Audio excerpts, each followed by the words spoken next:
Hello there and welcome to Emirates News broadcasting from Dubai. I'm Greg Fairlie. The headlines tonight. The Vice President appoints members of Dubai Nuclear Energy Committee. The Deputy Ruler of Dubai appoints a chairman for the Dubai Financial Services Authority's Board of Directors.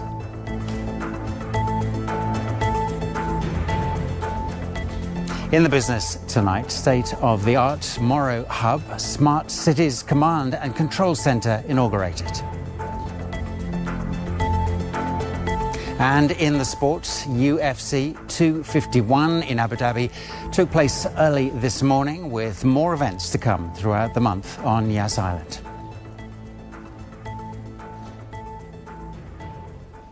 His Highness Sheikh Mohammed bin Rashid Al Maktoum, UAE Vice President, Prime Minister and ruler of Dubai, has issued a directive appointing members of the Dubai Nuclear Energy Committee.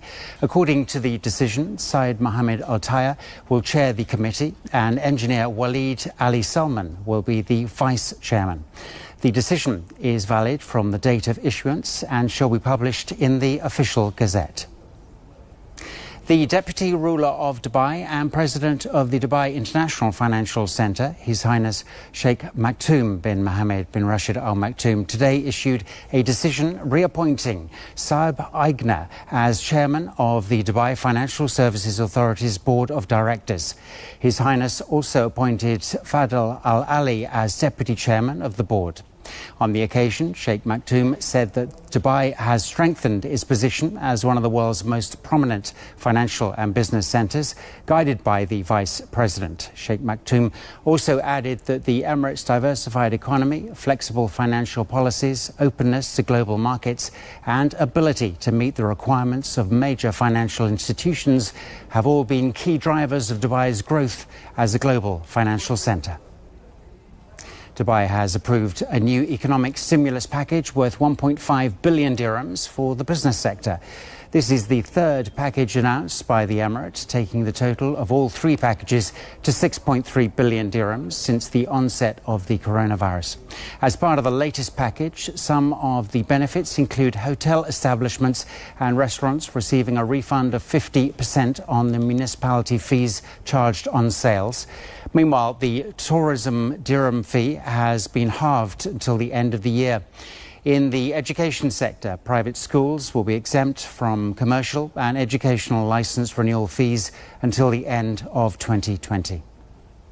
Over the weekend, the UAE and India agreed to allow eligible passengers to board repatriation flights on both legs between the two countries up until the 26th of July.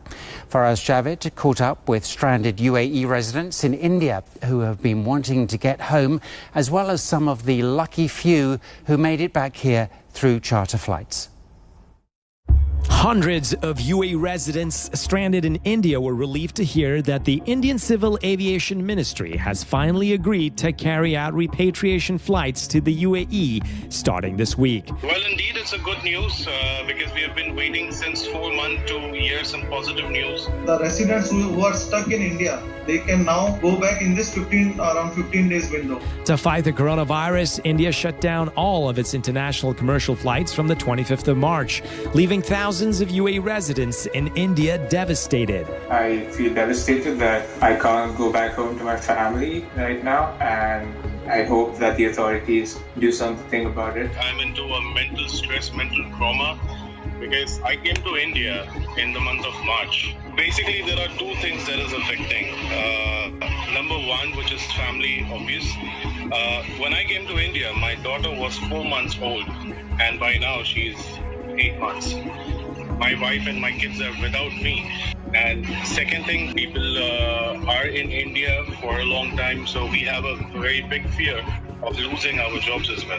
For some UAE residents, getting back home was the only mission, leaving them with no choice but to board chartered flights to reunite them with their families in Dubai. My basic worry was these two being all alone over here. We were doing a video chat and she had tears in her eyes and she said that, "Papa, when are you coming back? When are you coming back?" Psychologically, she's thinking, why is my father wearing a mask, or why is my father not at home? So that really broke my heart. I said, no, I need to get there. Mustafa was lucky enough to be one of those who made it back to Dubai, even if it meant taking on one of the hardest and most expensive trips of his life. The most important thing was the cost. How are we going to get 135,000 dirhams? Then the biggest challenge was 13 people who would trust me. Because if one guy backed out, others of us would have to pay. And in the end, I managed to get them to agree to the cost. 13 people coming together, listening to me, and then coming to Bombay to take the final flight. The average cost of chartering a 10-seater plane from Mumbai to Dubai is around $40,000, meaning each passenger has to shell out $4,000. That's 8 times the price of a regular fare on a commercial airliner. Our anniversary, our 10th anniversary is this month, so I had saved up a lot of money to give her a gift, but then we had to use it for this. But then we earn for our family, we live for our family. Whatever we do for our family. So the money that's spent is well spent. It could have gone towards her gift for the anniversary, but then being with them was more important. Meanwhile, Dubai-based DC Aviation says during the pandemic, they've seen a shift in their clientele. We have seen an increase in flights where passengers are sharing the cost of the flight. The average load on a private jet would have been sort of 3 to 4 passengers. Now what we're seeing is maximum full capacity. We don't focus on selling seats. There are companies out there, especially in Europe, that follow that business model of selling seats on a private jet. But our business model here in the Middle East is selling the whole aircraft. And of course, regardless of which service passengers choose, stringent safety protocols are a must. Once an aircraft arrives, aircraft is fully disinfected. Crew wear gloves and masks at all times during flight. The cutlery glasses have been removed and replaced with plastic to minimize the risk of infection. Once the passengers arrive here at the facility, they're taken to the airside clinic where they will undergo a COVID-19 test. Now, India's announced plans to open up its airspace for commercial flights on the 31st of July, but experts say this might be postponed further due to the rising rate of COVID-19 infections in the country. Plus, with WHO warning of an impending second wave around the world, there's a good chance that countries will continue with border restrictions in the near future. Faraz Javed, Emirates News. After conducting an additional 58,000 COVID-19 tests, the UAE announced 403 new coronavirus cases last night. This brings the total number of cases here to 54,453. The Ministry of Health and Prevention says the infected individuals are from various nationalities and they are in a stable condition and receiving the necessary treatment. Meanwhile, the ministry also announced that the total recoveries in the country now stands at 44,648. The death tally has reached 331. Taking a look at the numbers globally, there are now over 12.7 million people infected with COVID-19 around the world. That's the latest from Johns Hopkins University, who say more than 565,000 people have died from the coronavirus. The US has the world's largest number of infections, with over 3.2 million confirmed cases and close to 135,000 fatalities. Brazil has the second highest number of infections, with over 1.8 million and a death toll of more than 71,000. India's rising numbers has taken the nation to third place globally, with close to 850,000 infections and more than 22,000 deaths. Meanwhile, Russia has recorded around 726,000 confirmed cases and a death toll of over 11,000. And Peru is the 5th worst affected country in the world, with more than 322,000 confirmed cases and close to 12,000 fatalities. The Emirates Red Crescent is continuing its relief effort in Yemen, bringing more food to those who need it most. The ERC team have distributed more than 300 food baskets to more than 2,000 displaced families in Koda in the Hudaydah Governorate. The aid from the UAE is targeting Yemen's Red Sea coasts, where a hunger crisis is currently ongoing. Dubai police say that 2 people were killed and 12 others injured in a traffic accident on Sheikh Zayed Road earlier today. The accident happened when a 14-passenger minibus veered off the road and crashed into a cement barrier on the right side of the road before catching fire. Emergency services rushed to the scene to divert traffic and transfer the injured to hospital.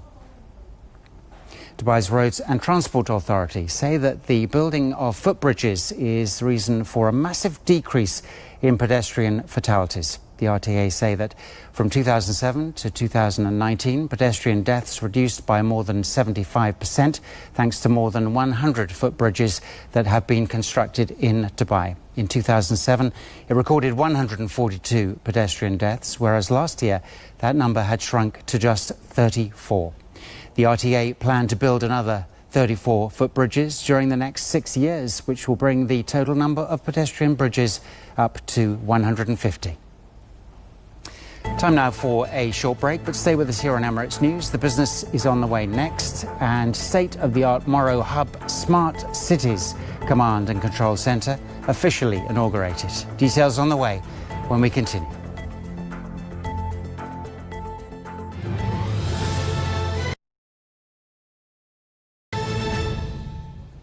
Welcome back to Emirates News. Our top story tonight. The Vice President today issued a directive appointing members of the Dubai Nuclear Energy Committee. Time now for the business.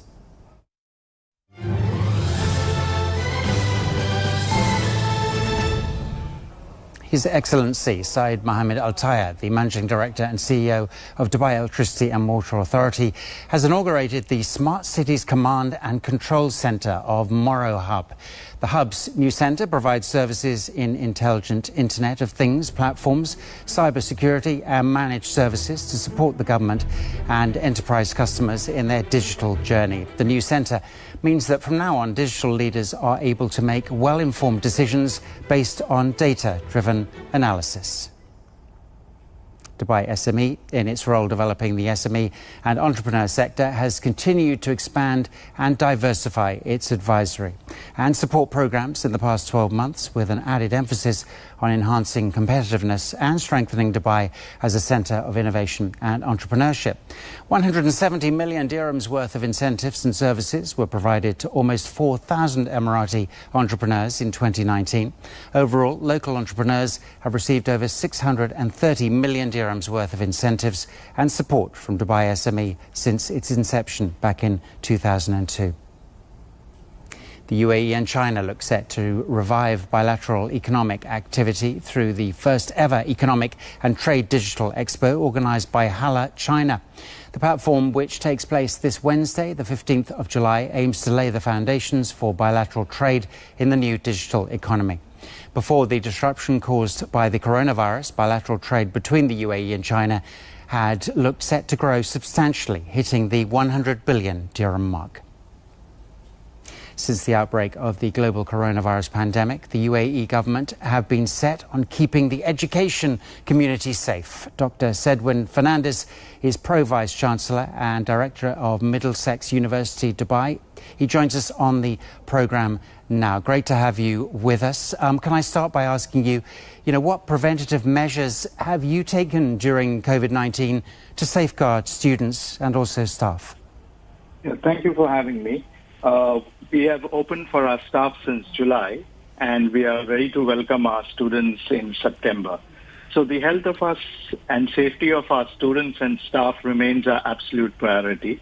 And so we have done what many organizations have done, where we have put the social distancing measures in place, implementation of desk cards, signages, one-way movement system, continuous sanitization, and use of electronic processes to eliminate the need of any exchange of paper or other forms of contact. Our class sizes, more specific now to the education sector, have been reduced to 30 in a class to ensure social distancing is practiced. Not all students will be on the campus at the same time, and lectures will be simultaneously delivered online. Now, the rise of online learning, all assessments Doctor, are online, so there is no need of congregation and handling of paper. Yeah. All right, sorry to interrupt you there, but the rise of online learning, Doctor, is during the global pandemic has changed education forever. Is it leading to more flexible learning, do you think, for students? Yeah.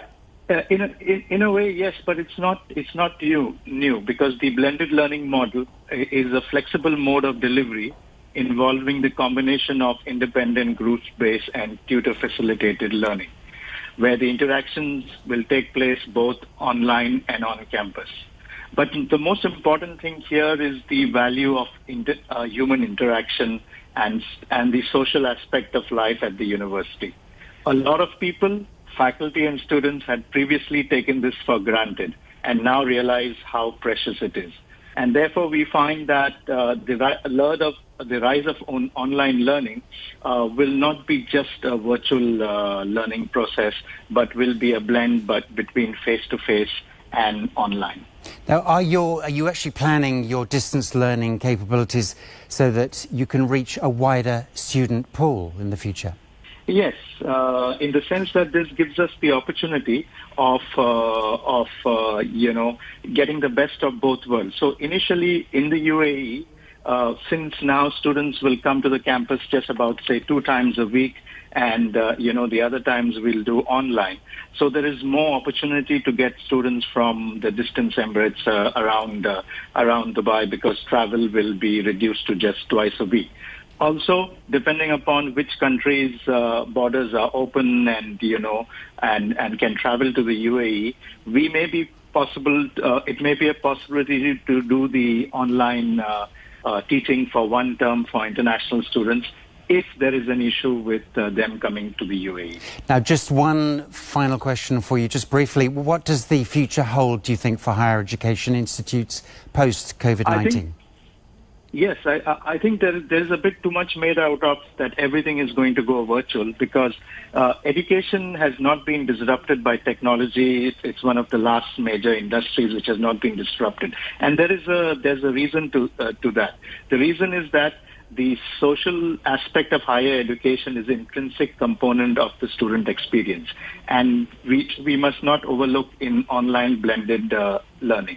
Students value the feeling of connection they share with peers and the sense of belonging to the wider academic community. So this whole thing about developing the emotional intelligence, the resilience, the empathy, the integrity, the leadership skills, the soft skills will come only with face-to-face learning, and which will be strengthened by online technology. So I know that it's difficult to visualize now, but I think COVID-19 has given the opportunity to the education sector to really utilize technology to strengthen their face-to-face delivery. All right, we'll leave it there, but we really appreciate your time, Dr. Cedwyn Fernandes. Thanks a lot.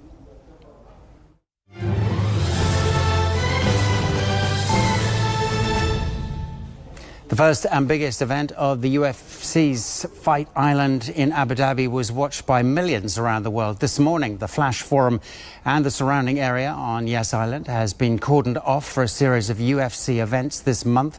And in the early hours of this morning, it was the most anticipated of them all. UFC 251 had multiple title fights, with the main event seeing welterweight Karamu Usman beating George Masvidal to retain his title. And following the last fight, the UFC president appeared to be delighted with the action. When you think about all the places that we could possibly go, and you think about possibly go if everything was normal, but everything's not normal. So if you think of the places that we could go, there isn't much going on, and the way the service here, and from the restaurants to the hotels to everything, you literally can't do it better than this. You can't be done better than this. The Apex is great. I spent $100 million on that building and I love it, but Fight Island's tough to beat. You know what I mean? Football, and one of the UAE's biggest clubs is ready to welcome its players back for pre-season training. A video from Al Wahda Club in Abu Dhabi shows how they have followed all the correct procedures in anticipation of their squad returning to practice. From temperature checks on arrival to social distance seating in the changing rooms, the club says they are looking forward to getting the squad together again and plan ahead for the new Arabian Gulf League season, which is set to start in early September. And Al Wahda are one of 4 UAE clubs who are involved in this season's Asian Champions League, which will resume in 2 months, but in a different format. The competition was suspended in early March due to the global pandemic, but now the AFC have announced it will pick up where it left off in September. But the remaining group games will all be played at a centralised location rather than at all the club's home stadiums. The latter knockout stages of the competition have been reduced from 2-leg games to just one-off matches and neutral venues. Al Wahda, Shabab, Al Ahli, Sharjah and Al Ain are the 4 UAE clubs involved.